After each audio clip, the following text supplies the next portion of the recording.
আসসালামু আলাইকুম everyone, welcome to my channel life with Rubaisha. ভিডিওটি যারা দেখছেন আশা করি আপনারা সবাই বেশ ভালো আছেন। আজকের এই ভিডিওতে আমি শেয়ার করব একটি রেসিপি যা 6 মাস থেকে শুরু করে যে কোনো বাচ্চাকে আপনারা খাওয়াতে পারবেন।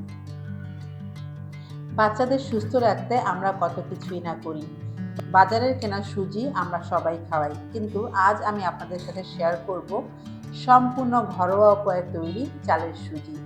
সাধারণত সবাই সাদা চাল দিয়ে এটা বানালেও আমি কিন্তু এটা লাল চাল দিয়ে বানাই।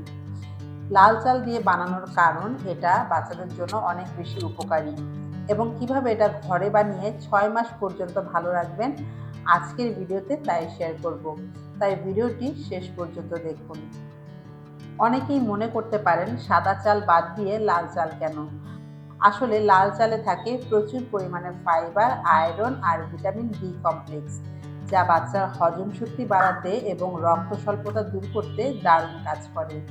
আর ঘরের তৈরি সুজি বাচ্চার পেট অনেকক্ষণ ভরা রাখে, সহজে হজম হয় এবং বাচ্চার ওজন ও এনার্জি সঠিক উপায়ে বাড়াতে সাহায্য করে। এক কথায় এটি বাচ্চার বাড়ন্ত বয়সের জন্য একটি পারফেক্ট পুষ্টিকর খাবার। আমি এটা লাল চাল দিয়ে বানালেও আপনাদের কাছে যদি লাল চাল না থাকে আপনারা কিন্তু সাদা চাল দিয়ে এটা বানাতে পারেন। বানানোর পদ্ধতি কিন্তু একদম সেম। আপনারা এতক্ষণ দেখলেন আমি চালগুলোকে ধুয়ে এটার পানি ঝরিয়ে একটা সুতি কাপড়ে ভালো করে ছড়িয়ে দিলাম। ছড়িয়ে দিয়ে চালের পানিটাকে আমরা শুকিয়ে নেব। চালটাকে ভালো করে শুকিয়ে নেওয়ার পর আমরা পরবর্তী স্টেপে চলে যাচ্ছি। এখন এই চালটাকে আমি ব্লেন্ডারে ভাঙিয়ে নিব। আপনারা যখন অনেক পরিমাণ চালের সুজি বানাবেন তখন কিন্তু বাজারে চাল ভাঙানোর মেশিন থেকে এটা করিয়ে নিতে পারেন। এটা আপনাদের জন্য অনেক বেশি সহজ হবে এবং আপনাদের সময়কেও বাঁচাবে। আমি এখন এটাকে ব্লেন্ডারে ভালো করে ভাঙিয়ে নিচ্ছি। ব্লেন্ডারে এই কাজটা করতে কিন্তু কিছুটা সময় নেবে। এই যে দেখেন, ব্লেন্ডারে ভাঙিয়ে নেওয়ার পর এটাকে আমি এখন আরেকটু বাতাসে ঠান্ডা করে নিব। এই সুজিটাকে আপনারা যেন দীর্ঘ সময় স্টোর করতে পারেন, তাই এটাকে ভেজে নিতে হবে।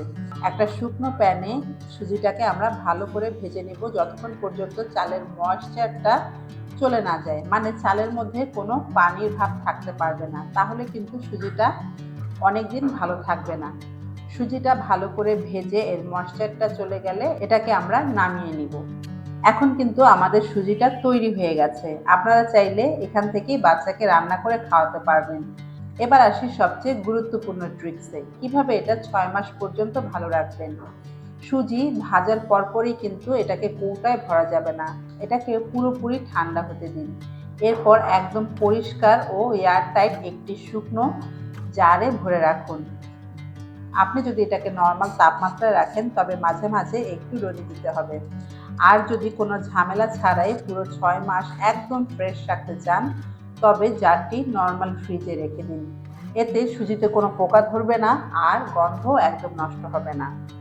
ঘরোয়াভাবে তৈরি করা এই সুজি 6 মাস থেকে শুরু করে যে কোনো বয়সী বাচ্চাকেই কিন্তু আপনারা রান্না করে খাওয়াতে পারবেন। অনেকেই মনে করেন বাচ্চাকে সুজি খাওয়ানো ঠিক না। এই ধারণা কিন্তু ভুল। আপনি যদি সঠিক উপায়ে সুজি রান্না করে বাচ্চাকে খাওয়াতে পারেন তাহলে আপনার বাচ্চার ওজন বাড়বে এবং তার মেধার বিকাশও হবে। পরবর্তী ভিডিওতে আমি আপনাদের সাথে শেয়ার করব কিভাবে সঠিক উপায়ে সুজি রান্না করে বাচ্চাকে খাওয়ালে বাচ্চার ওজন বাড়বে এবং বাচ্চার ব্রেন ডেভেলপমেন্ট হবে। ভিডিওটি মিস করতে না চাইলে এখনও আমার এই চ্যানেলটি যারা সাবস্ক্রাইব করেননি এখনই সাবস্ক্রাইব করে রাখুন। আর আজকের এই রেসিপিটি ভালো লাগলে অবশ্যই লাইক ও শেয়ার করবেন। আর আপনার বাচ্চা এটি পছন্দ করলো কিনা তা কিন্তু কমেন্টে জানাতে ভুলবেন না। দেখা হবে পরবর্তী ভিডিওতে। আল্লাহ হাফেজ।